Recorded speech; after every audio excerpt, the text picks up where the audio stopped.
BBC Sounds. Music, radio, podcasts. Hello, I'm Kaz Graham, and this is the Farming Today podcast. In this episode, a valuable and intriguing account of farming in Victorian times and a difficult Stormont budget for the Environment Minister. For me and for my department, I bid for around £51 million in terms of day-to-day spending, and I've been awarded about 16 million. So that means we'll have to make difficult decisions around that. And we've more from Andrew Muir a little later in the programme. First, though, we started tucking into turkey for our Christmas dinner in the 16th century, according to the Museum of English Rural Life, and it's more than likely that Henry VIII was the first monarch to get his chops around a turkey dinner, probably bought from farmers in the east of England, who became known for raising them at that time. Since then, rearing and selling turkeys for Christmas has become a major source of income for some family farms, including Cuckoo Mill Farm at Pelcombe Bridge in Pembrokeshire. And at this time of year, it is a real family affair with all hands on deck. Marie-Claire Carey-Jones has been to meet Emily Rees, whose grandmother sold their very first turkey 66 years ago. My grandmother, Margaret Davis, she set the business up here at Cuckoo Mill Farm back in 1958. It's very much a family farm, so my father and my mother, they took the business on. And then my sister and I, in between our full-time day jobs at Christmas time, we sort of lead the Christmas sales then. Well, I've just come into the processing plant here at the farm to speak to Emily's dad, Martin Davis. So what are you doing in here? Well, we bring the live birds in at one end of the plant, and then we process the birds, and they're stored in the cold stores here, and then they're either packed to go straight out to customers, or they're further processed by being cut and being prepared for perhaps catering butchers, catering establishments, or the farmers' markets. Do you enjoy this time of the year when you're processing the turkeys? Well, when everything's going well, I enjoy those days, and then I won't talk about the other days, no. So, Emily, how important then is the Christmas trade to the farm? Yeah, in addition to the year-round trade that my parents run then, the Christmas trade is incredibly important to us. And we start having Christmas orders as early as the middle of August. I've definitely seen more of a trend this Christmas where people are actually asking me, oh, do you do any turkeys that are bigger than 9 kilos in weight, which, you know, might be sort of an 18 to 20 pounder. And I just think, my goodness me, have you got an oven big enough to accommodate bigger than a 9-kilo bird, isn't it? And come Christmas Day, you yourselves will be sat around the farmhouse kitchen eating one of your turkeys? So Christmas Day, yeah, without a doubt, we are eating Christmas turkey. I don't think my father would ever forgive me if I offered, as hostess, to cook a goose or something. I think he'd be, he just probably wouldn't turn up. That's Emily Rees with Marie-Claire Carey-Jones. Now, historic farm diaries provide a fascinating glimpse into agricultural, social and cultural life in years gone by. And so curators at the Three Rivers Museum in Hertfordshire were excited to unearth a diary written in Victorian times by a farmer from Rickmansworth called John White. It covers the period from 1830 to the turn of the century and documents everything from the price of crops to the farm accounts to, surprise, surprise, the weather. Master's students at the University of Hertfordshire have been scrutinising the diary entries to see if there's anything that John's observations from 150 or so years ago might teach farmers today. Those studies have led to a series of workshops, and our reporter Howard Shannon joined one of them. I've come to Wood Oaks Farm near Rickmansworth in Hertfordshire. Just in front of me, in one of the large barns, are a group of about 20, holding a workshop. Of getting back to the starting point. Now, key to the story of John White's diary, written 180 years ago, is Fabian Hiscock, who's chairman of the Three Rivers Museum here in Hertfordshire. Now, of course, many farmers kept diaries, but there's a unique aspect to them, isn't there? Tell me about that. We think they're extremely unusual because of the detail in which they were written, not only of the farming going on, but also of Mr. White's family life, his social contacts, the people he worked with and for, his landlords, and what was happening on his land. He wrote a lot. He's left us what we've now transcribed onto 2,000 pages of Word file A4, so there's a lot of material. It's going to take us years to analyse. September 26, 1873.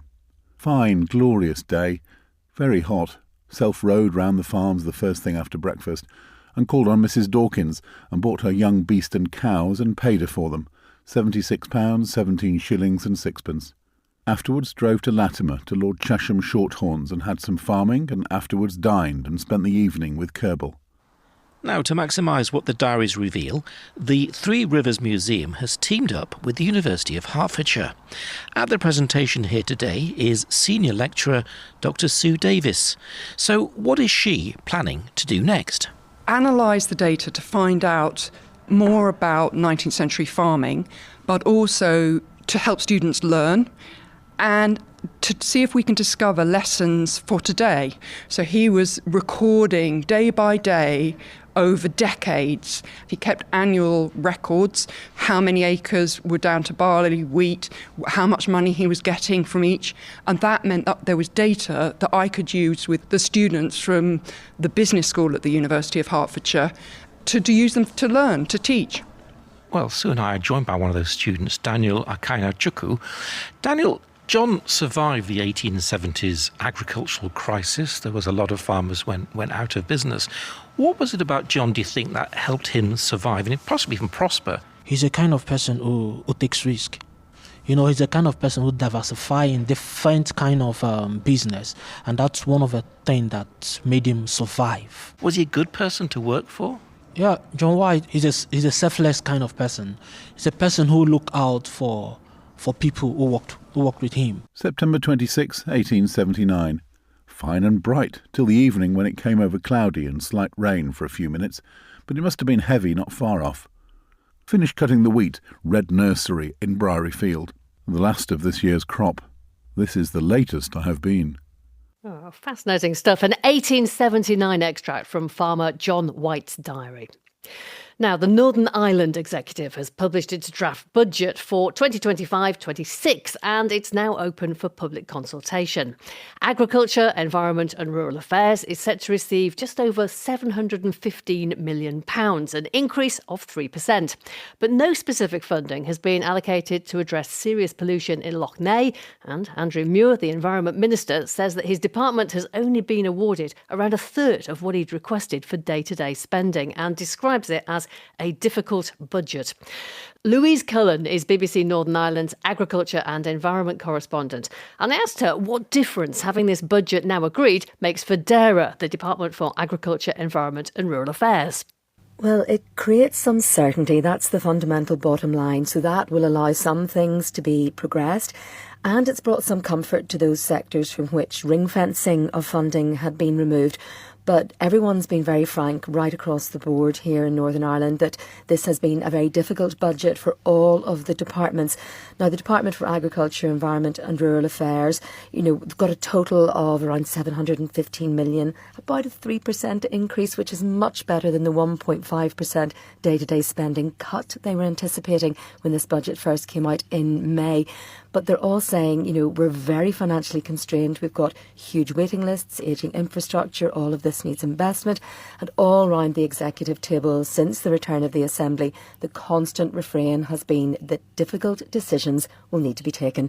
The DAERA Minister, Andrew Muir, he said for him it's been a bit of a mixed bag. There was no additional money allocated in relation to Lough Neagh or in relation to actions to tackle climate change or in terms of animal welfare. So I will need to work through my own department in terms of prioritisation and in terms of taking those things forward, because they are not just my commitment but also a commitment under Programme for Government. On the other side of that, I think this is good news in terms of the funding for agriculture, agri-environment, farm and fisheries and rural development. That funding was very much uncertain from the October budget, and it's now been agreed as part of the draft budget that will be ring-fenced, not just for the next financial year, but going forward around that. OK, so not as much money as Andrew Muir would have liked, but where is that money likely to go? What are going to be the priorities, Louise?